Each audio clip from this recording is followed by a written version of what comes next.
có tết để chọn đua nên là nó chỉ chủ liệu có thì chả chỉ hậu là thì những cái đó là một lắm cho xong thế chủ nhân là thế của nó là ư luôn nhưng mà không yêu là loại như nào và thế này ư lát chỉ lo chủ liền được có được tình trà đó thì là lúc chiều này ư tình chắc tao cho các mình phô được tất là có phải cái lú cái đốt thì những cái đó tao một lắm luôn cái chồng không vừa sẽ đảm bảo một na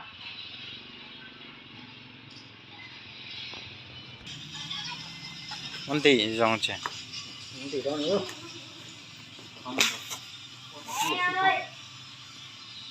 ôi chẳng mơ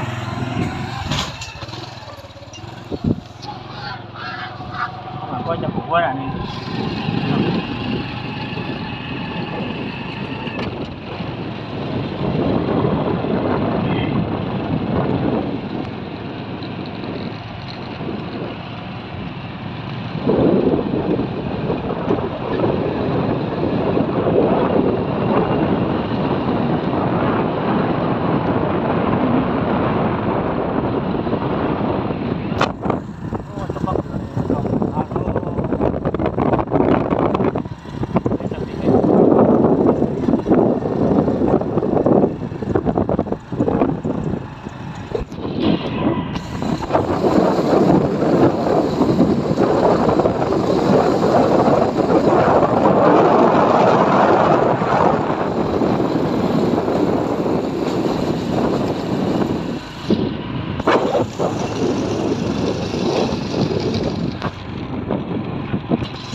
cáiตัวจะไปhuyện nó đậpไปเลยhuyện hôm nay giặc khứ nó chào họ chỉ giặc khứ nó của tí đi chẳng mà dốt tóc xì học khứ nó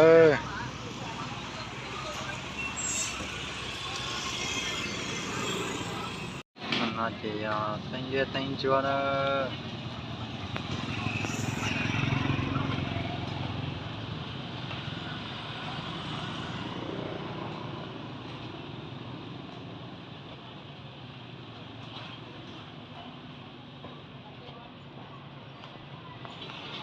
แต่เรื่องอย่าเข้ามาแต่งจ้าจ่ายไม่เก่งเนาะนี่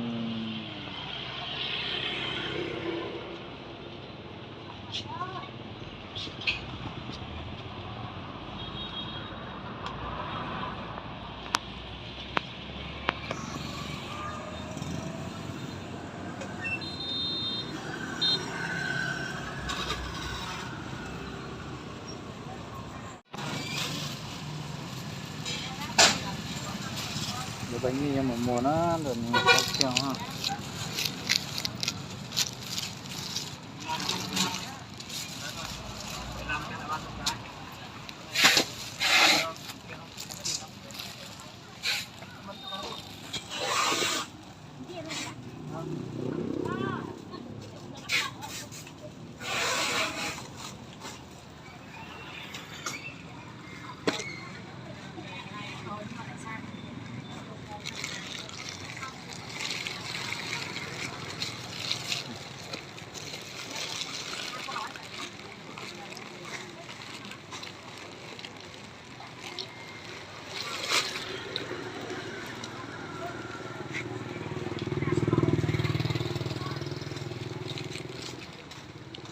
ก็จับปืนก็ป่านเชี่ยจ้องนั่นมั้ง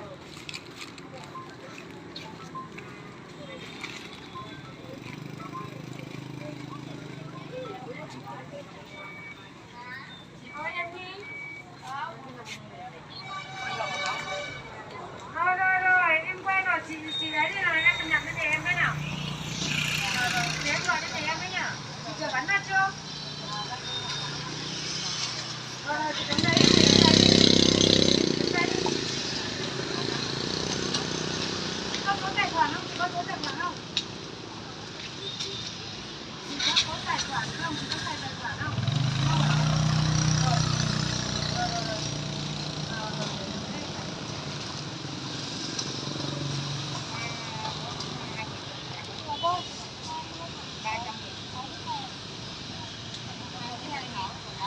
Thiếu này 900 rồi còn 300. 301.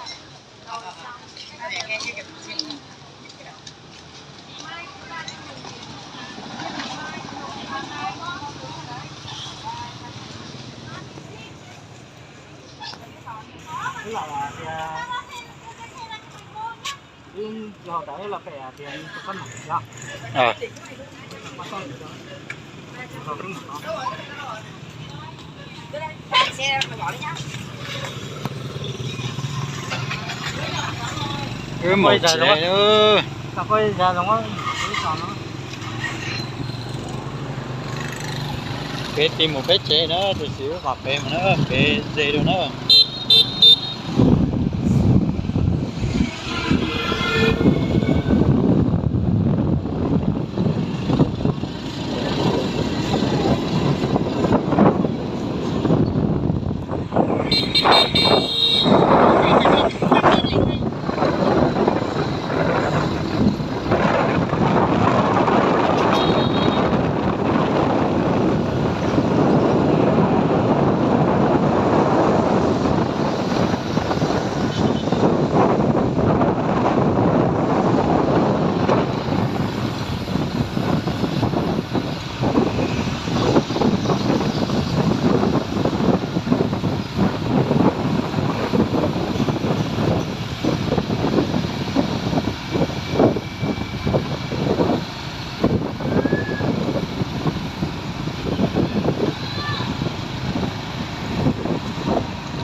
Nó chưa?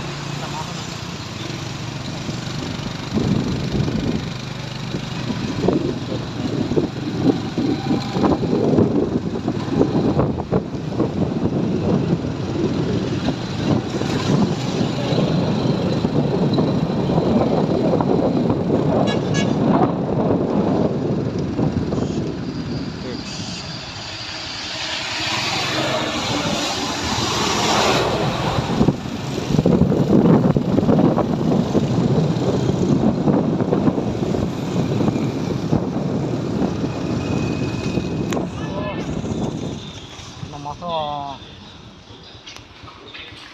Cái liên quan đi sao? Cái này là liên quan đi sao? Hả? Cái làm gì đấy? Bán cái chứ? Làm món đi. Là con này là cái tại nó đi thăm món này à? Món đây, vô này.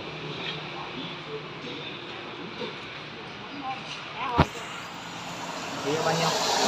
30. 20. 25 lần. 30 là ăn cơm, ăn cơm phần đấy. Rồi. Cơm riêng, thức ăn riêng để ăn của mẹ. Rồi. Ăn cái này. Đó là một. Thịt kho tàu. Con cá với lại con chua. Con chua. Con cá. Con này. Rồi, đi con.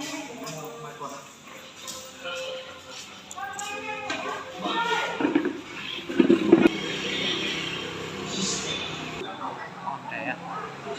Nó đã nhìn rẻ chỉ khoai mà. Nó đã rẻ chỉ dìa dai mà. Ô, cũng là cho món này nè. Nó này chế tất cả là nó xuống rằng tất là nè. Con này tụi qua xuống nó mất gì không? Mất gì? Ít chỉ long ít tiền này phải xe té ngay lọ này ít chỉ dưới 70 cái lọ là tao phải chỉnh nó su đó ô lo mà có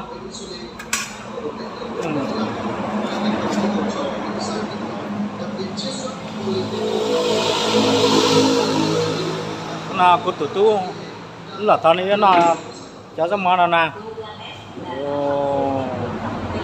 quật to rau chua đây chua mỏ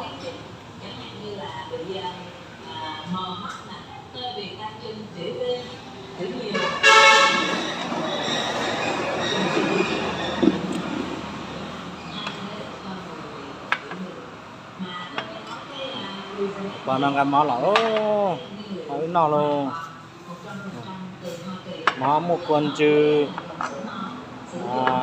mua tiếng người tê đẹp đẹp đi trong hơi giờ là đỡ nó sợ có sợ chua kia Cái nào cũng phải. Thì vô nằm món nữa nè, sai nữa. thế là mỏ Rau này, rau tinh ngon này, rau tinh ngon. Chung mà. Đủ cay cắn mà. Mà. Đỏ mỏ đón đi này.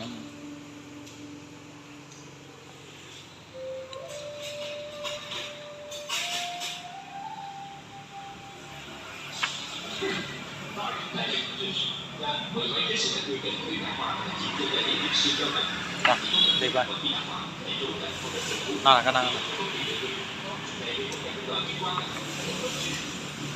thế là mỏ là trong hơi giờ chưa là để biết gì cha rồi nhé cái tầm là sẽ là đi cho mỏ khác rồi nhé Cái này lấy hạt để bán đi chứ. Cái này là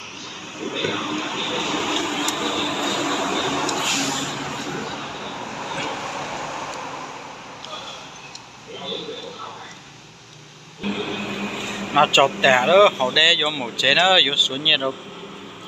Nhấn la vô một chế nó.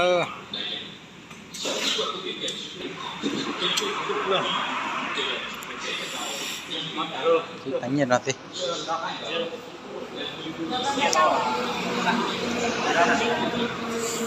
Mấy nhiệt nè.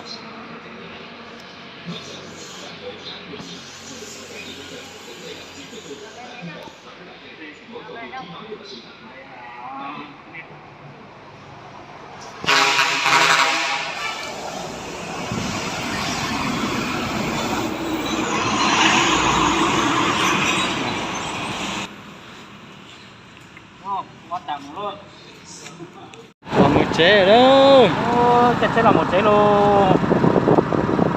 Biết đã cả chặt chế rồi.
Ô là con này ta tỏ là thắt tròn này, thắt tròn này thì một cái tiêu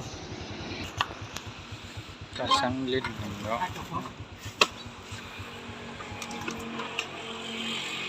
mình gõ thiệt lít nữa.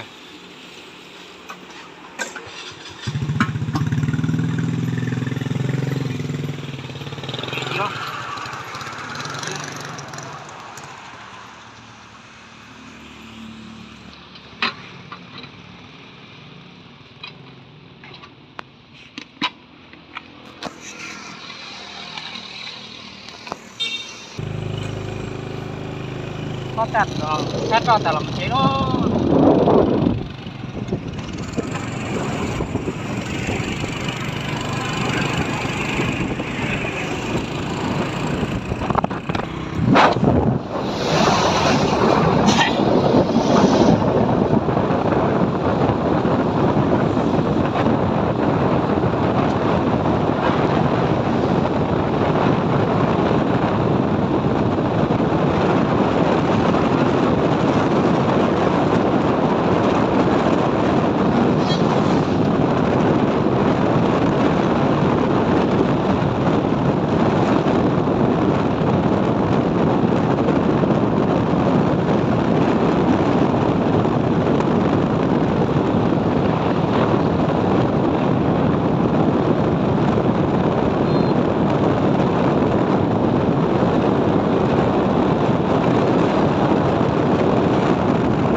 thần ở lúc ngắm bao mà tập cứ rồi là thần ở lúc ngắm bao trong sân nè cứ chạy lòng rồi đã là lúc sủa cứ nia đó chỉ cứ nhát đâu ra lên cầu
đó tuần là nên rồi là